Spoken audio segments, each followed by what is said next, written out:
আসসালামু আলাইকুম। তো নবম পে স্কেলের সর্বশেষ আপডেট নিয়ে আজকে আমরা এই ভিডিওতে মূলত আলোচনা করব।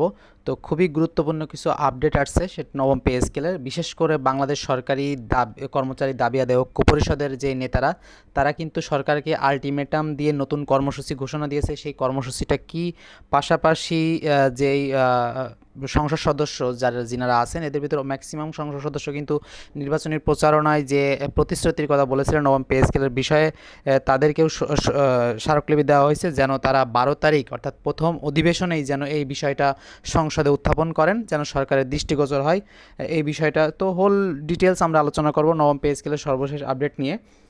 তো আপনারা সকলেই জানেন যে বাংলাদেশ সরকারি কর্মচারী দাবি আদায় ঐক্য পরিষদ তাদের যে আলটিমেটামটা দিয়েছে সরকারকে, সেটা হচ্ছে আগামী 15ই মার্চের মধ্যে যদি গেজেট প্রকাশ না করা হয়, তাহলে তারা কিন্তু 28 মার্চ থেকে নতুন কর্মসূচি, এবং এই কর্মসূচির ভিতর অনশন থাকবে, কর্মবিরতি থাকবে, এরকম বিভিন্ন রকম কর্মসূচি তারা ঘোষণা করবে। এবং সরকারকে তারা বারবারই জানিয়ে দিয়েছে যে 15ই মার্চের ভিতর যেন তাদের যে কাঙ্ক্ষিত গেজেট এটা যেন দিয়ে দেয়। পাশাপাশি আগামী অর্থ বছর থেকেই যেন এটা কার্যকর করা হয়, অর্থাৎ জুন জুলাই মাসে যে বাজেটটা দেবে, সেই বাজেটেই যেন এই নবম পে স্কেলের বিষয়ে যে অতিরিক্ত অর্থ সেটা যেন যুক্ত করা হয়।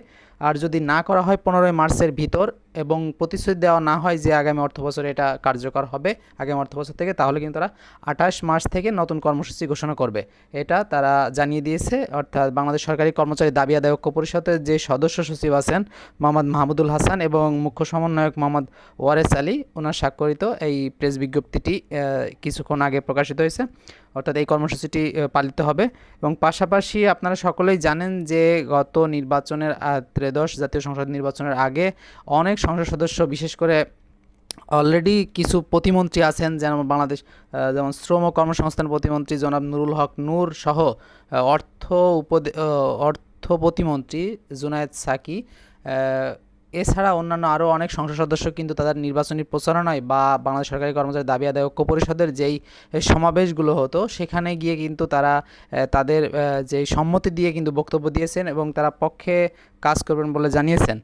তো তারই পরিপ্রেক্ষিতে বর্তমানে যেহেতু আগামী 12ই মার্চ তারিখ থেকে জাতীয় সংসদের অধিবেশন অনুষ্ঠিত হবে, তার আগেই অনেক সংসদ সদস্যদের কাছে স্মারকলিপি দেওয়া হচ্ছে যেন বিষয়টা তারা জাতীয় সংসদের প্রথম অধিবেশনেই যেন বিষয়টা উত্থাপন করেন, যেন সরকারের দৃষ্টিগোচর হয়, এবং এই বিষয়টা নিয়ে যেন বিষয়ে যেন চূড়ান্ত সিদ্ধান্ত সরকার দ্রুততম সময়ের ভিতর নেয়।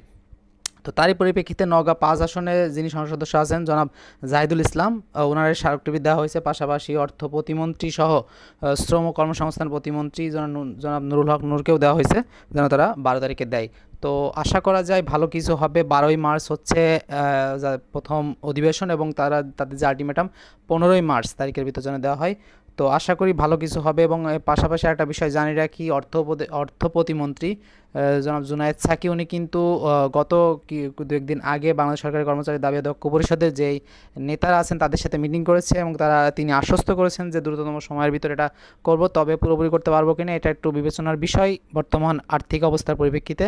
তো সেই হিসেবে উনি বলেছেন যে আমরা এটা কার্যকর করবে, তবে সকলকে একটু ধৈর্য ধরতে হবে, এই কথা তিনি জানিয়েছেন। পাশাপাশি অর্থমন্ত্রী উনিও কিন্তু বলেছেন যে আমাদের যেই সুপারিশটা গত সরকার দিয়ে গেছে ওটা আমাদের একটু ভালো মতো আরও দেখতে হবে, এবং বর্তমান অর্থনৈতিক পরিপ্রেক্ষিতে আমরা সেটা কতটুকু বাস্তবায়ন করতে পারবো এটা আসলে দেখা লাগবে। এবং উনি বলেছেন যে এটা নিয়ে অলরেডি একটা কমিটি কিন্তু কাজ করছে, সেই কমিটির প্রথম সভা নির্বাচনের 3 দিন পরেই কিন্তু অনুষ্ঠিত হয়েছে, এবং আরও কয়েকটা সভা করা লাগবে। তারপরে কিন্তু তারা তাদের যেই চূড়ান্ত রিপোর্ট সেটা সরকারকে জমা দিবে। সরকারকে জমা দেওয়ার পরেই কিন্তু সরকার এই যে সিদ্ধান্ত সেটা কিন্তু নিবে। তো এটাই ছিল মূলত সর্বশেষ আপডেট নবম পে স্কেলের। তো নবম পে স্কেলের সকল আপডেট পেতে অবশ্যই আপনারা যারা নতুন আছেন অবশ্যই চ্যানেলটি সাবস্ক্রাইব করে রাখবেন নতুন নতুন আপডেট সবার আগে পাওয়ার জন্য। তো ধন্যবাদ সকলকে, ভালো থাকবেন, সুস্থ থাকবেন, আল্লাহ হাফেজ।